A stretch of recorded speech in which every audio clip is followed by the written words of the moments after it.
Hi Jen, welcome to my farm. This is a farm? I've never seen a farm like this. A sunroom right off your kitchen. Well, we're right in the heart of the city, 1/10 of an acre, neighbors all around us. These are microgreens, which are edible seedlings of vegetables and herbs. These are the same plants that you can grow to maturity, if you thin them out, that is. We're a small commercial farm. We harvest and package about 400 to 500 of these pints every week. Every week? Yes, and we sell to restaurants, retail establishments. So are these similar to sprouts? Well, they're a little bit different. Sprouts are typically grown in water and you're eating the root and the seed. With microgreens, you are typically eating the stem and the first leaf. What are these? That's a spicy radish. Be careful. Wow. It's very spicy. Packed full of flavor. Why don't you try one of the milder microgreens? This is a sunflower shoot. It's very high in protein and vitamin C. That is more mellow than this one. This one has a super kick to it. So how would you use these in cooking? Well, you can use them in salads, sandwiches, soups, in a main entree, and some people use them to juice. You want to show me how we do it? Sure, I'd love to teach you how to grow microgreens. All right, let's go. So it all starts with the seed. This is an example of a seed packet that you might find at a retail establishment. Typically it has between 30 and 100 seeds, which is not enough to grow microgreens. Typically you would want to buy a large packet of seed, perhaps a pound, maybe a quarter pound for some seed, and you can get many of those seeds online. Okay.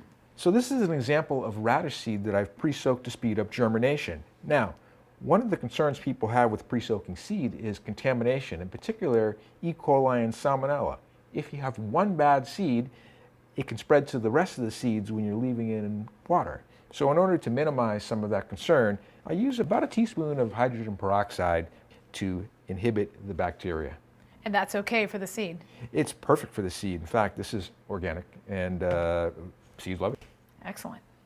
At this point, we'll take the seed and strain it in a colander to remove the excess water.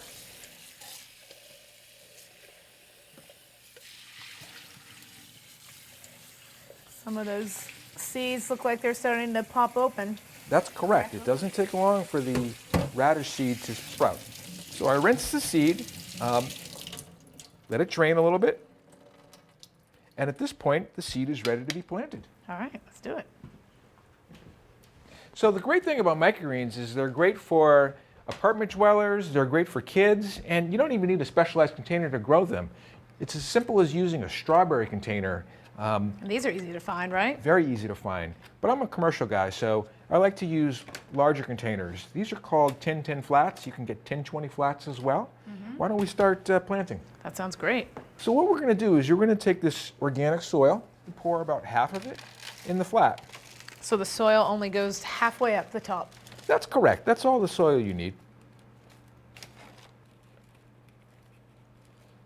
Okay, at this point, it's a good idea to take an excess container, about the same size as the container in which you're trying to grow in, and just push the soil down evenly. And you want a nice even surface for germinating the seed. Now before we do any planting, we want to water the soil.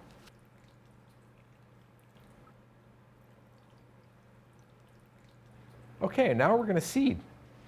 So we're going to take some of the radish seed and liberally apply it into the container. All right. And spread it pretty dense, right? That's correct. I might take a little bit more here. Me too. I like how these seeds feel. Yes. All right. So at this point, once the seeds have been distributed into the soil, I like to take a spray bottle of water and just spritz the seed to make sure that the seed has contact with the soil. So these seeds don't require being buried by the soil? No, you just put the seed on top of the soil, give it a nice spritz, and then what you can do is take a cover, put it over the seeds, and then put the entire container in a nice warm space to germinate. All right. So this is a radish seed that has been grown in the dark for 3 or 4 days, and it started to germinate. Okay, but why is it so yellow? Well, it's yellow because the chlorophyll hasn't filled in. When we introduce this plant to the light, photosynthesis will start to occur. Okay. Now this is a radish that's been growing for 5 days, and you can see that the stem has started to elongate and the leaf has started to grow. Same seed, same plant, just a little sunlight. That's correct. All right. Finally, at 7 days, we have a radish, and at this point, it's really ready to harvest. That is beautiful. Let's do some snipping. Can we cut it? Sure. All right. I'll let you do it, Jen. All right. So it's important to sterilize any scissors you're using to cut your microgreens. Okay. When you're cutting, just make sure you're not pulling up any soil with the microgreen. Okay. Look at those beauties. So how should we store these? Well, if you don't use them right away, you can certainly put them in the refrigerator, keep them dry, and they should keep for a week. So they'll last in the fridge for a week. That's correct. Excellent. And with this, I know you probably can't use this soil again. What would you do with it? Well, what I do is I compost this excess soil, but you can reuse the container.